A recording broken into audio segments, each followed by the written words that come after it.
Good morning বাইডি বন্ডিরা, welcome back বাগেরহাটের বাঘিনী vlog. তোমরা সকল কিরাম আছো বাইডি বন্ডিরা? আশা করি সকলে ভালো আছো। আমি তোমাকে দিদি ভালো আছি। আমি আজকে আবারই তোমাকে সঙ্গে নতুন আর একটা ভ্লগ নিয়ে হাজির হয়ে গেছি। আশা করি ভ্লগটা তোমাকে ভালো ঠেকবানে।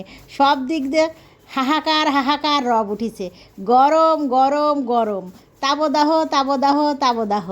একটা বাংলাদেশে একটা এই এখন সবার স্লোগান, সবার মুখী মুখী, সব জায়গায় ঘাটে গরম, পাটে গরম, রাস্তায় গরম, বিছানায় গরম, অফিসে গরম, বাসায় গরম, বাড়ি গরম, জেনে যাবা সবার একই কথা, গরম আর গরম। আরে বাপু, গরম হোক ঠান্ডা হোক যেমনই হোক যাই হোক, বৃষ্টি হোক বাদল হোক ঝড় হোক, এইগুলো মোকাবেলা করার জন্যই তো মানব জন্ম হয়েছে। এইগুলো দুর্যোগ, তারপরে খরা, এইগুলো মোকাবেলার মুখে মানে আর কি চ্যালেঞ্জ ছুড়ে দেবে। এই জন্যই তো শ্রেষ্ঠ জীবন মানব জীবন।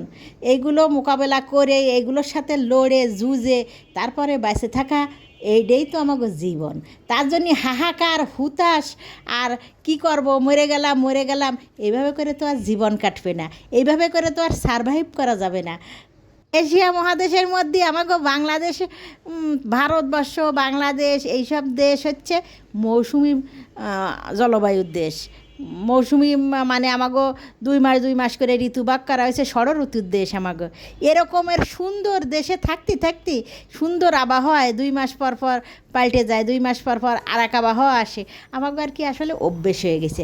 ওই জন্যই হঠাৎ করে যদি কোনো কিছু একটু সেই অভ্যাসের থেকে একটু চ্যুত হয়ে যায়, এদিক ওদিক হয়ে যায়, আমরা সেইটা নিতে পারি না, আমরা সেইটা একেবারে অসহনীয় পর্যায়ে নিয়ে যাই। আর আমাকে একটা রব আছে, অভ্যাস আছে, কী করব কী করব কী করব কী করব। গরম হচ্ছে, তাপ হচ্ছে, তাপদাহ হচ্ছে, তার জন্যে রক্ষা পাওয়ার জন্য যেটা করার সেইটা তো করবই আমরা। সবাই গাছ লাগাও বলা হচ্ছে, সেদিক নজর দেব না, সেই কাজগুলো করব না। যার যতটুকু জায়গা আছে, যার যতটুকু ক্ষমতা আছে, সে তার মধ্যে দিয়ে গাছপালা লাগাই, ঠান্ডা থাকার চেষ্টা করি, বা বিকল্প রাস্তা যেগুলো আমাকে সুন্দরভাবে থাকা যায় সেই চেষ্টা করি।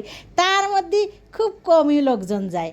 লারা দেহতে গরমের চোটে লারারে যদি দিয়ে এলো ছোটো ছোট্টো পাত্রে জল, ও তা খায় না। ও ভরা বড় বালতির যে জল থাকে, সে বড় বালতির জল একটু ঠান্ডা ঠান্ডা থাকে, ওই জন্য ও বালতি দিয়েই সবসময় খায়। ওই ছোট্ট ছোট্ট পাত্রে জল দিলেই সে পাত্রে জল যায় ফট করে গরম হয়ে, সেজন্য সে জল সে খায় না। ওই জন্য ও সবসময় ও বালতি দিয়েই খায়।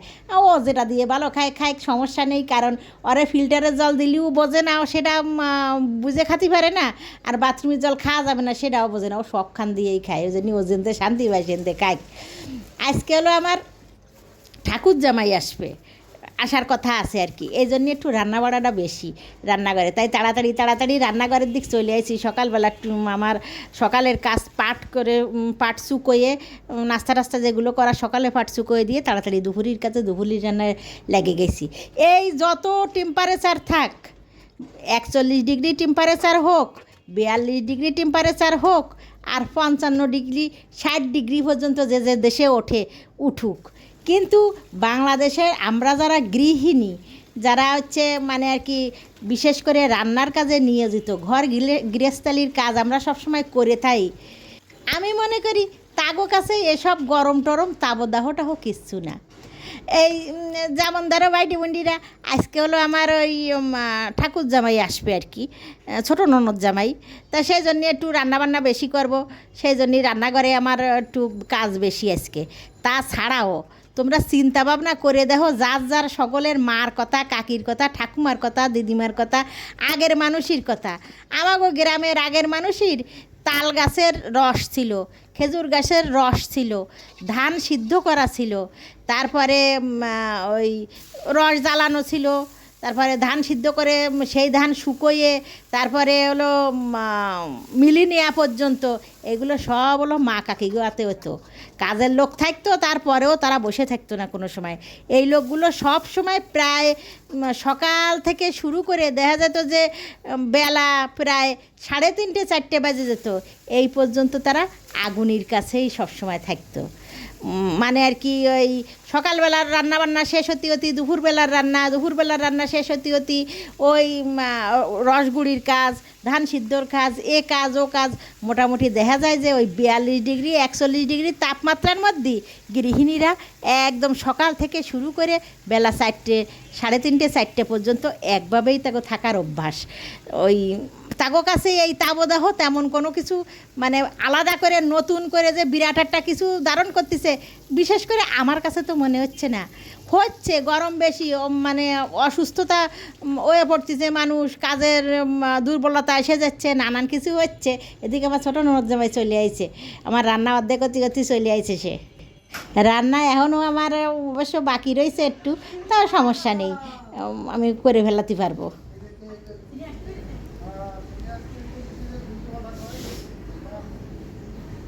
অনেক দিন পরে আসলেন ঠাকুর জামাই, মানে বহুদিন পরে, প্রায় 3-4 বছর পরে আসলেন বাসায় আর কি।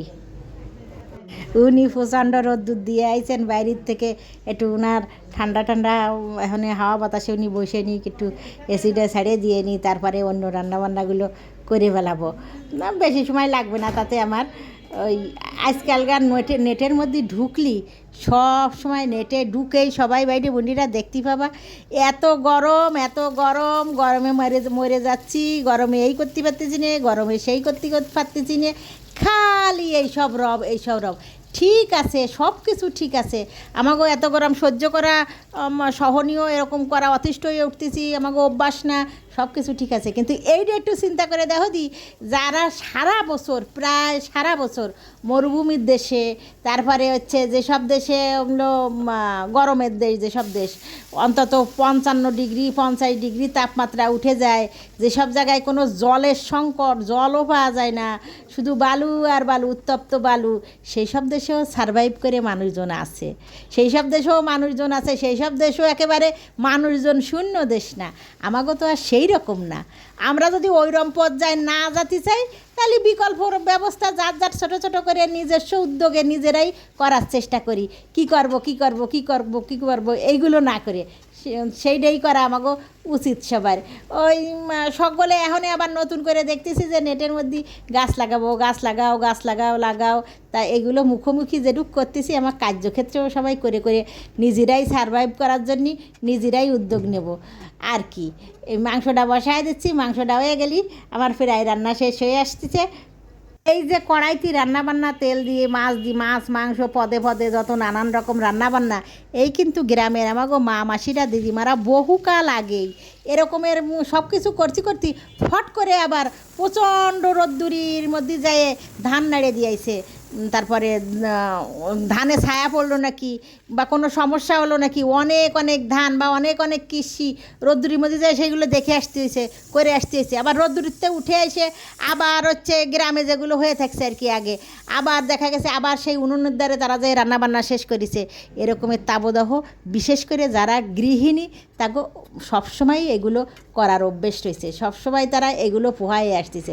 সেইটা কি বাইরে বন্ডিরা কেউ চিন্তা ভাবনা করে দিয়েছো যে এখন একটু সবার জন্য যে সূর্যের তাপ বেশি হয়েছে জন্য সবাই যে হাহাকার লাগায় দিছে, এরকম করতেছে। আমার এদিকে রান্নাবান্না সব শেষ হয়ে গেছে, রান্নাবান্না শেষ হতে দেখতেছি যে আসলে বেলা একটু বেশি হয়ে গেছে, মানে আর কি সব পথ শেষ করতে আমার ওই বেলা 3টে বেজে গেছে। তারপরেও কিছু করার নেই, 3টে সময় বেজে গেছে। ওই রান্নাবান্না করে স্নান টেনান দিয়ে তারপরে ধীরে সুস্থে আস্তে সাইরে, তারপরে সব কাজ সাইরে তারপরে ভাতটা দিতেছি। গরমে একেবারে রান্নাবান্না করে তো আর একটু স্নান না দিয়ে এই পাশে বেরোয় আর হয় না, সেই জন্য একটু দেরি হয়ে গেছে আর কি। তা ওই মাছের ঝোল, ডাল, মাছের টক, তারপরে হচ্ছে মুড়ির ঘন্ট, তারপরে ভাজি 2-3 পদের। আর আমার ননদ জামাই, এবার ওই ঠাকুর জামাই আর কি, পোলাও এই গরমে উনি বেশি পছন্দ করবেন না, জন্য সাদা ভাতই করেছি। উনি সাদা ভাতটাই বেশি পছন্দ করেন। ওই তাও আমি ভাবিলাম একবার করবো, তারপর ভাবলাম যে গরম তো প্রচণ্ড গরম পড়ে গেছে, সাদা ভাতটা উনি পছন্দ করে, সাদা ভাতই খাক আর কি, সেই জন্যই সাদা ভাতটাই করেছি। আমার যতই ঠাকুর জামাই হোক, আমার শাশুড়ির তো জামাই, তা উনি হলো শালার, তারপরে বউ শালার বাসায় আইছে, তা একটু তো ঠাকুর জামাইরে সেইভাবে খাবারটা দেয়া লাগে, সেই জন্য একটু তারা মানে আর কি রান্নাবান্না একটু গোছগাছ করে দিলাম আর কি। আইডি বুন্ডিরা, যত গরমই হোক তার বিকল্প রাস্তা, যে যেভাবে আমরা ভালো থাকতে পারবো সেইটা খুঁজে নিয়েই বেঁচে থাকতে হবে। হাহাকার করে কোনো লাভ নেই। আমাকে যেটাই সুবিধা হবে, যেটাই সুন্দর হবে, আমাকে সেইটাই করতে হবে সবসময়। প্রকৃতি যে কোন সময় কোন রূপ ধারণ করে আর কোনভাবে কারে শাস্তি দেয়, সেটা তো আর আমাকে মানুষের হাতে নেই, সব হচ্ছে উপরওয়ালার হাতে।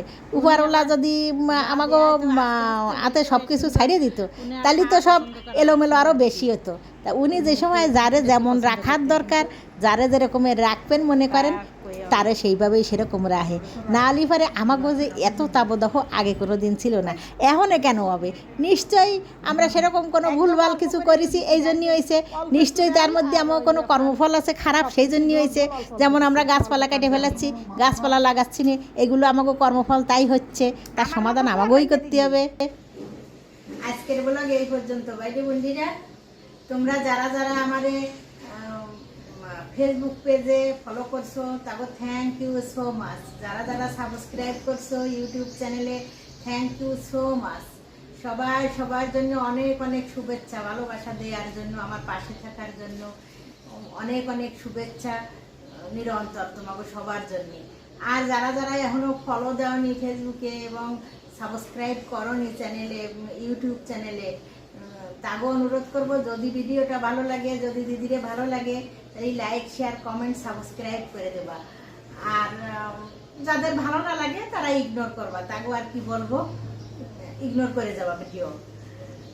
আর তোমাদের সাথে আমার আবার পরবর্তী ব্লগে দেখা হবে। সকলে এই প্রচণ্ড গরমে বেশি বেশি করে তরল জাতীয় খাবার খাও, সবাইরে দাও, সবাই সুস্থ থাকার চেষ্টা করো, ভালো থাকার চেষ্টা করো এবং সকলে ভালো রাখার চেষ্টা করো। আবার তোমাদের সাথে আমার দেখা হবে পরবর্তী ব্লগে। সেই পর্যন্ত সকলে ভালো থাকো।